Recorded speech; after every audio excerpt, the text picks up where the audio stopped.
Hey everybody, JJ here. It is Friday, October 23rd, 2020. Thank you for joining me. We have quite a bit of news to cover today. We're going to again uncover the fake, false, phony unemployment number and more specifically the new jobless filings for the week. These are the numbers that come out of the Department of Labor every week. And if you know anyone, and if you still believe these numbers, or if you know anyone that believes these numbers, please refer them to this video. Let's start here with the headline out of CNBC. Weekly jobless claims drop to nearly their lowest level since the pandemic started in March. Good news, right? Well, let's take a look at a chart here. Now, obviously, you see this huge decline from the start of the shutdown there, the pandemic, where a lot of cities and a lot of jobs, a lot of businesses were shut down. And on the surface, it might look like a nice decline, but 787,000 this past week newly unemployed individuals or new jobless filings. But let's actually zoom in here and take a look at the the levels pre-shutdown. And we're seeing between, looks like about 280 and 300,000.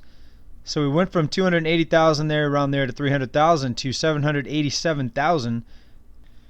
That is more than doubling the pre-shutdown numbers. This is not good. If you look at the trend over the past 6 or 8 weeks, you see that it's not much of a decline. In fact, I wouldn't be surprised to start seeing the numbers tick back upwards. But again, these are just the official numbers. Let's look at the real number as far as the more raw number on the unemployed people here.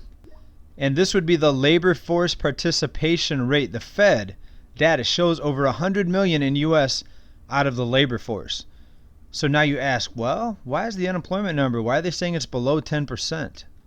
Well, that's because, like many things, you're not being told the true story. The same with the banking system, the same with all of the numbers that we see come out. And let's go down a little bit deeper here. Data released by the U.S. Fed earlier this month reveals that 39% of U.S. labor force, nearly 101 million people. Folks, most people have no idea how bad it really is.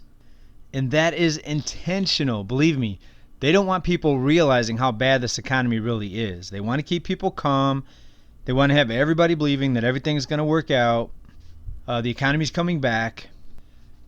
And when they pull the rug out from under this system, all of these rescue programs, when these rescue programs stop, you're going to see an economic collapse like we've never seen before. This is worse than the Great Depression. And actually, if you look at the real unemployment number, we are still higher than the unemployment during the Great Depression in the 1930s.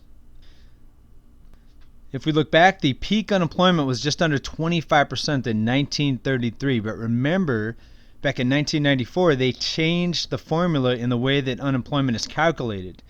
And that's what we're using today. And that's how you can see 101 million people out of the labor force, but still only an 8 or 9% unemployment rate. Right? So it's, as usual, it's manipulating the data to fool people into thinking that this economy is doing better. The closest calculation that we can get to the real unemployment number, again, it's Shadow Stats, 26.9%. The peak of the Great Depression was 24.9%. This is Great Depression 2.0. Now, you're not going to notice it.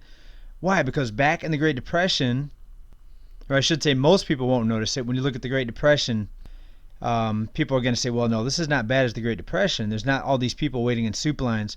Well, no, now we have prepaid debit cards, food stamps in electronic form. We have people waiting miles of cars and food lines. And thanks to all the lending on these automobiles, you have some people waiting in these food lines in vehicles and new SUVs that are $20, $30, $40, $50,000 vehicles, but yet they're waiting in food lines. Right? Back in the Great Depression, we didn't have the EBT card, the debit card. So of course it's not going to look like the Great Depression, but technically this is worse than the Great Depression. People can swipe their cards, they can go to the store, they can buy their processed food, and people are eating crappy food. They're overweight. We have a obesity epidemic here in the United States. We're one of the sickest countries in the world when you look at the obesity. Half of our population is on some sort of medication. This is not going to be well. When the food runs out, when the free food, when the debit cards run dry, we have one of the more dependent populations here in the United States, and it's going to get real dangerous out there.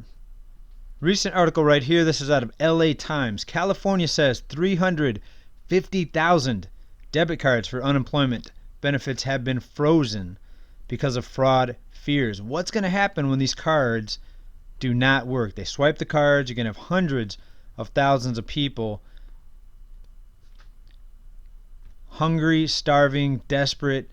Will there be a food line? Are the food lines going to be 5 miles, 10 miles? I mean, what's next? And what's going to happen when the free food runs out? Right? We can't conjure up food out of nothing. This food has to be grown, has to be created somewhere. Maybe it'll be food cooked up in a lab. Maybe everybody will be eating, some fake food, some plastic food. And I just don't see how this is going to end well. You guys let me know.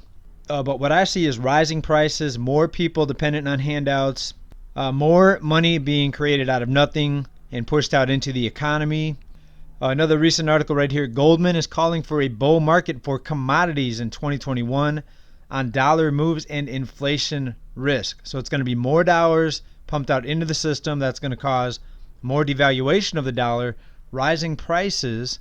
Remember, the more dollars, the more debt, the more loans that are thrown at the problem, the higher prices are going to rise, and you're going to see more food shortages, and that's going to cause even more inflation and more pressure upwards on prices. You see, it looks like we've all been herded like cattle into these office jobs, into these service sector jobs. We've become domesticated. Barely anyone knows how to grow their own food. Barely anyone knows how to hunt for their own food or survive on their own. And ask yourself, living in a country with leaders that cannot even balance their own budget, that the only way for them to try to solve any problem was just more debt, more lending, and more spending, do you think they're going to be able to solve the problems? All right, folks, I don't know what you think, but I continue to prepare for hyperinflation, destruction of the dollar, and I don't think anybody realizes that we're going to be switching, we're going to be transforming into a new system. So you better get yourself some precious metals and hedge against what is ahead of us.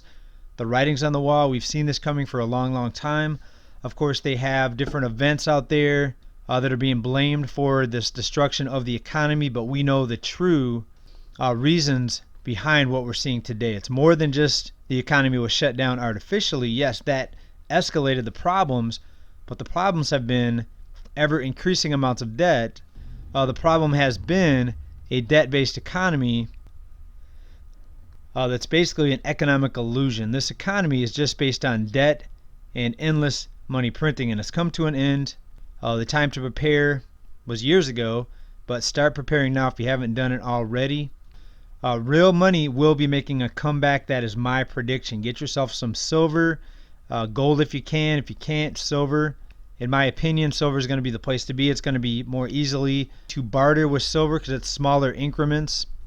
Also, the gold to silver ratio is way out of proportion right now. It's going to be making a comeback. Right, link down below, everybody. SD Bullion, that's where I get my silver. I've had great service with them. Fast shipping. You help out the channel by using that link below. Get ready for this economic transition. We're right around the corner, folks. We only have a couple months left here in 2020. Time is running out. Time to prepare, everybody. Stay well, stay prepared, stay safe. Peace.